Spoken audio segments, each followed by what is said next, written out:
Ashok sir ఆమరణ నిరాహార దీక్ష 4వ రోజండి. సార్ కండిషన్ చాలా నిన్న మధ్యాహ్నమే షుగర్ లెవెల్స్ మొత్తం పడిపోయినాయి. పల్స్, బీపీ ఇవి పడిపోవడం వల్ల డాక్టర్ సలహా మేరకు ఈ నిన్న నైట్ 12:20 ఆ టైంలో ఇక్కడ వనస్థలిపురం ఏరియా హాస్పిటల్కి తరలించడం జరిగింది. ఈరోజు 4వ రోజు.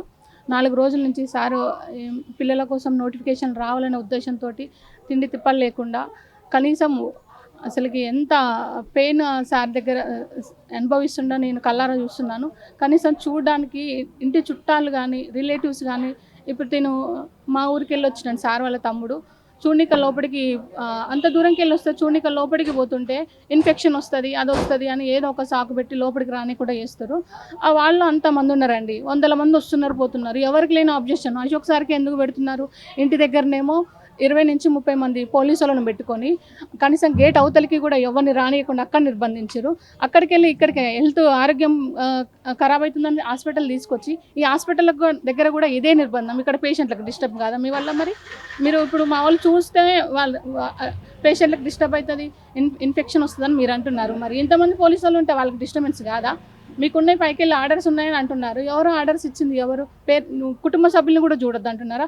పిల్లలు ఎవరైనా వస్తే వాళ్ళ యొక్క డీటెయిల్స్ అన్నీ రాసుకుంటున్నారు. ఆ పిల్లలు పోయి అక్కడ చెప్తే ఇక్కడ మీరు పోతే మరి చూనియట్లేరు, మొత్తం డీటెయిల్స్ రాసుకుంటున్నారు అంటే వాళ్ళు కూడా బయటకు వెళ్ళడానికి వాళ్ళు సుముఖంగా లేరు. వాళ్ళు ఇంటి దగ్గరికి ఎక్కడికి వెళ్ళి మా మీద ఏమన్నా చెప్తారం, చదువుకోకుండా నువ్వేం చేస్తున్నావు అని అడుగుతారనే ఉద్దేశంతో భయపడి ఆ పిల్లలు కూడా బయటికి రావట్లేరు. ఇట్లా నిర్బంధించి ఇప్పుడు ప్రజాపాలన అన్నారు కదా, ఇదేం నిర్బంధం? అసలుకి పోలీస్ వ్యవస్థలాగా ఉంది ఇది. ప్రజాపాలన లెక్క లేదు, ఒక అరాచకపు పాలన లెక్క ఉంది. అశోక్ సార్ ఇప్పుడు లోపల మాట్లాడే స్థితిలో కూడా లేడు. కనీసం పలకరించడానికి వచ్చిన వాళ్ళని కూడా లోపలికి రానికపోవడానికి అసలు రీజన్ ఏంది? దేనికి? నిరుద్యోగులకు ఉద్యోగాలు ఇవ్వాలనే ఉద్దేశం మీకు లేదా? మరి ఏం చేద్దాం అనుకుంటారు? నిరుద్యోగుల పేర్లకు అప్పుడు ఆశ కల్పించి వాళ్ళకు మీరు ఓట్లు ఎందుకు వేయించుకోరు? చెప్పాల్సిందండి అప్పుడే. ఏమి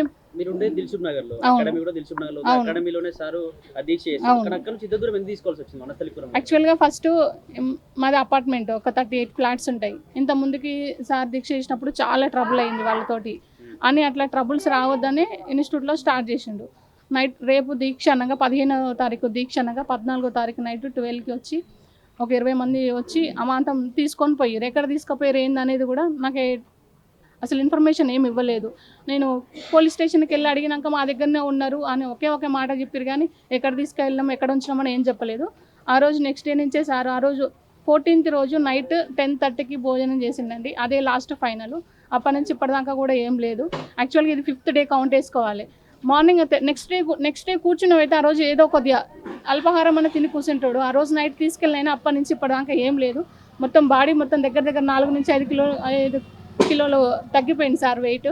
అసలు మాట్లాడే స్థితిలో కూడా లేరు. చాలామంది మీడియా వాళ్ళు జూమ్ లైవ్లో మాట్లాడతారంటే అక్కడ మాట్లాడే స్థితిలోనే లేడు. ఇంకా లైవ్లో ఏం మాట్లాడతాడండి?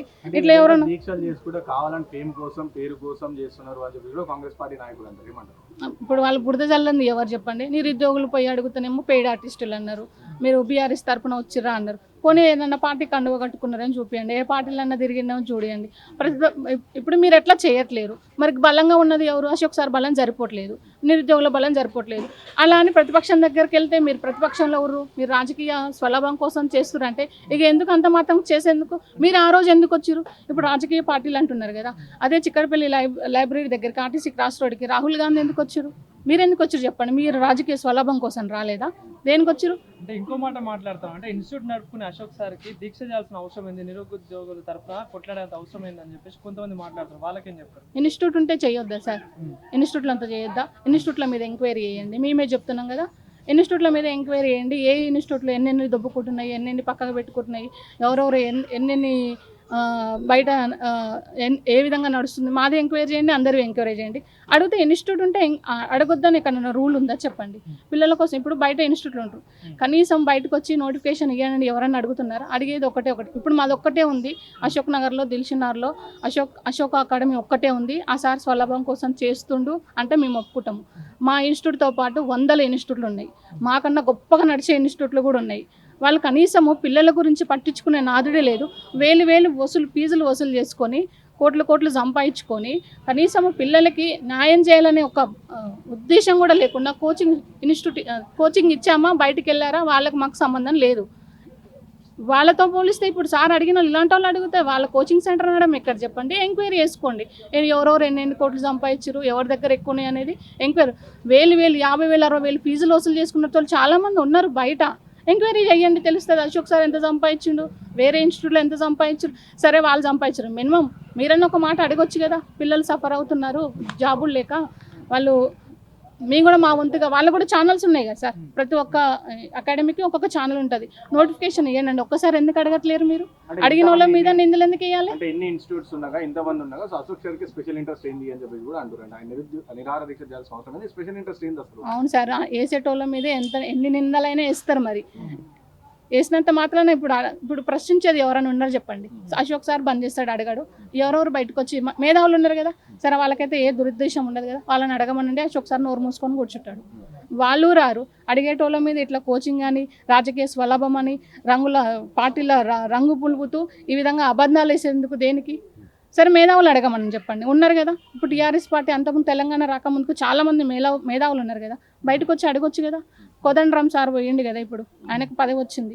ఇంకోటి అర్థం కదా, వీళ్ళందరికీ ఎమ్మెల్సీ ఇప్పుడు విద్యార్థులతోటి కదా వచ్చింది. వాళ్ళ తీర్మానం మన్నల్లో కూడా ఇప్పుడు అశోక్ సార్ మీద అప్పుడు తను గెలిచి ఆయన ఎమ్మెల్సీ అయ్యింది కదా, ఎన్నిసార్లు మాట్లాడిండో అడగండి సార్. ఇప్పుడు వీళ్ళు మాట్లాడారు అనుకో, ఇలాంటి వాళ్ళు మాట్లాడరు కదా.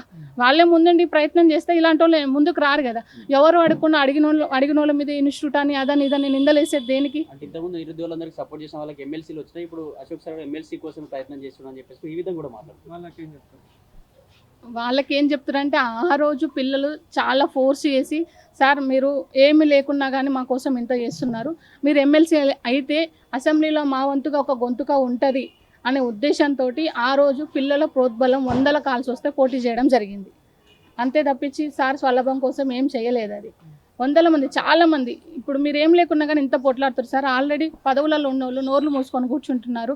మీరు పోటీ చేయండి సార్ అంటేనే పోటీ చేసింది తప్పించి ఆయనకి అలాంటి ఉద్దేశం ఏం లేదు. అంటే అసలైన నిరుద్యోగులు చదువుకుంటున్నారు, సో అశోక్ సార్ రెచ్చగొడుతున్నారు, నిరాహార దీక్ష ఆ దీక్ష ఈ దీక్ష అని పేరుతో. సో నిరుద్యోగులను కొంతమంది రెచ్చగొడుతున్నారు అని చెప్పి కూడా వ్యాఖ్యలు చేస్తున్నారు.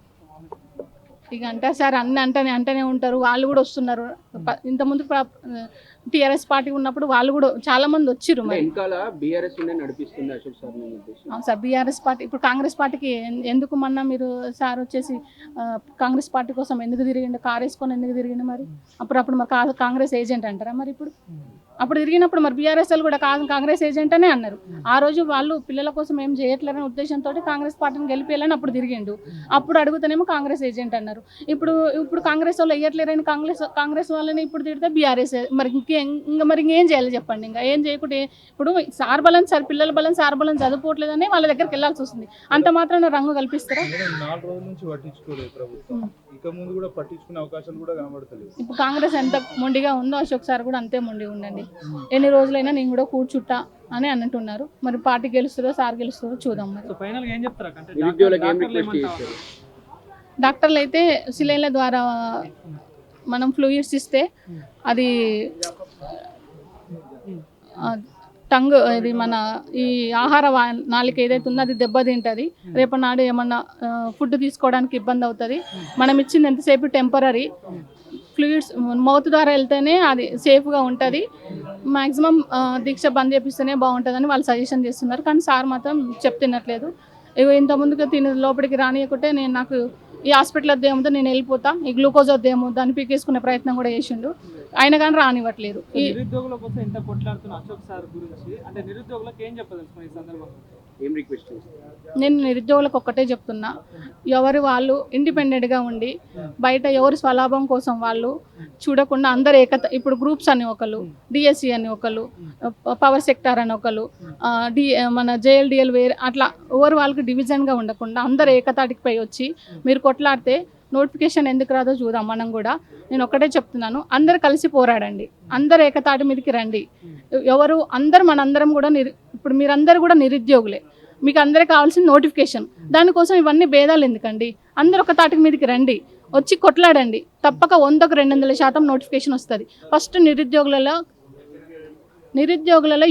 యూనిటీ రావాలి. అది వచ్చిన తర్వాతనే నోటిఫికేషన్ వస్తుంది.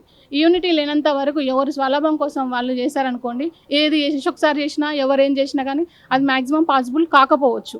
అశోక్ సార్ తన వంతు తాను ఏది చేయాలో తన శక్తికి మించి చేస్తున్నాడు. మీ శక్తి మేరకు చేయండి, పక్కా నోటిఫికేషన్ వస్తుంది. ఇప్పుడు రాష్ట్రంలో ఉన్నది సమస్య నిరుద్యోగ సమస్య, అది బాగా బయటకు వస్తుంది. మీకు ఇప్పుడే సమయము, ఇప్పుడు కనుక మిస్ అయితే మీకు ఇంకో 1 year వరకు నోటిఫికేషన్ రాదు.